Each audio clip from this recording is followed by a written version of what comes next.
শুভ বিকেল বন্ধুরা, কেমন আছো সবাই? আশা করছি তোমরা সকলে ভালো আছো। আমিও কিন্তু বেশ ভালো আছি। আমি মৌসুমি চলে এসেছি নতুন আরও একটা ঝলমলে ব্লগ নিয়ে। আজ হচ্ছে রবিবার আর এখন ঘড়ির কাঁটায় বাজে বিকেল 4টে। চলো তবে তোমাদেরকে সাথে নিয়ে আজকের ব্লগটা এখান থেকেই স্টার্ট করলাম। আজকে আমরা যাচ্ছি ছোট ননদের বাড়িতে। কেন কী জন্য সেটা তোমরা ব্লগেই দেখতে পাবে। তো চলো সম্পূর্ণ ব্লগটা আমার সঙ্গে থেকো। আর এই যে ব্যাগপত্র গুছিয়ে নিয়েছি আর অয়নও কিন্তু রেডি হয়ে গেছে, সবাই রেডি হয়ে বেরিয়ে পড়ছি। আজকে মা একা বাড়িতে থাকবে, বাবাও বাড়িতে নেই, ঘুরতে গেছে, আর আমরাও বেরিয়ে যাচ্ছি। ভিডিওটা যেহেতু আমার 2-3 দিন আগের, সেহেতু আমি তোমাদের সাথে শেয়ার করতে পারিনি, কারণ এখানে এতটাই চেঁচামেচি হচ্ছে, আমি কোথায় গিয়ে যে ভয়েস দেবো বুঝে উঠতে পারছি না। ওই জন্যই তোমাদের সাথে সেইভাবে শেয়ার করতে পারছি না। আমি একটা ঘরে আলাদা করে বসে ভয়েস দিচ্ছি, তাও কিন্তু ভালোই আওয়াজ আসছে। তো যাই হোক, আমি কিন্তু চলে এসেছি ননদের বাড়িতে। তো এখানে হচ্ছে আজকে মেলা হবে, অনুষ্ঠান আছে কালী পুজো উপলক্ষে, তো সেই জন্যই আমরা এসেছি। তো সেই মেলার জায়গাটা এই যে যাওয়ার সময় তোমাদেরকে একটু দেখিয়ে দিলাম। আর সূর্য কিন্তু প্রায় অস্ত যাওয়ার মতো হয়ে এসছে। আজকে মেলার শেষ দিন, কালী পুজো হয়ে গেছে গত মঙ্গলবারে, তো এই জন্যই আজকে আসলাম। তো আজকে আসবে যিশু সেনগুপ্ত।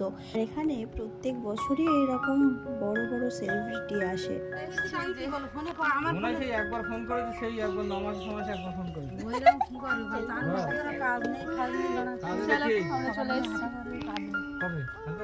আমরা মেলায় যাচ্ছি।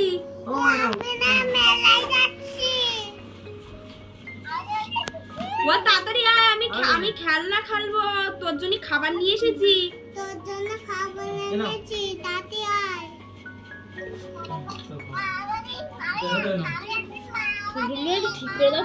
দিদিদের বাড়িতে ব্যাগ ট্যাগ রেখে আবারও বেরিয়ে পড়েছি সেই মেলায় যাব ওই জন্য। দিদিদের বাড়ির পাশেই হচ্ছে ভাগ্নিদের বাড়ি, তো ভাগ্নিদের বাড়িতেই চলে আসলাম। তো এখানে এসে চাটা খেয়ে তারপরে যাব মেলাতে। আর এটা হচ্ছে আমাদের বৌমা, মানে ছেলের বউ। তারপরে আমরা চলে আসলাম মেলার মাঠে। আর মেলার মাঠে এসে দেখছি ফাঁকা, কারণ এখানে চলছে বড় পর্দায় খেলা। আজকে যেহেতু আইসিসি মানে ভারত নিউজিল্যান্ডের খেলা, তো ওই জন্যই বড় পর্দায় খেলা চালিয়ে দিয়েছে। এখানে দোকানপাটও এখন খুব একটা বসেনি, এখানে অনেকটাই রেট চাইছিল, ওই জন্যই দোকানপাট কম বসেছে।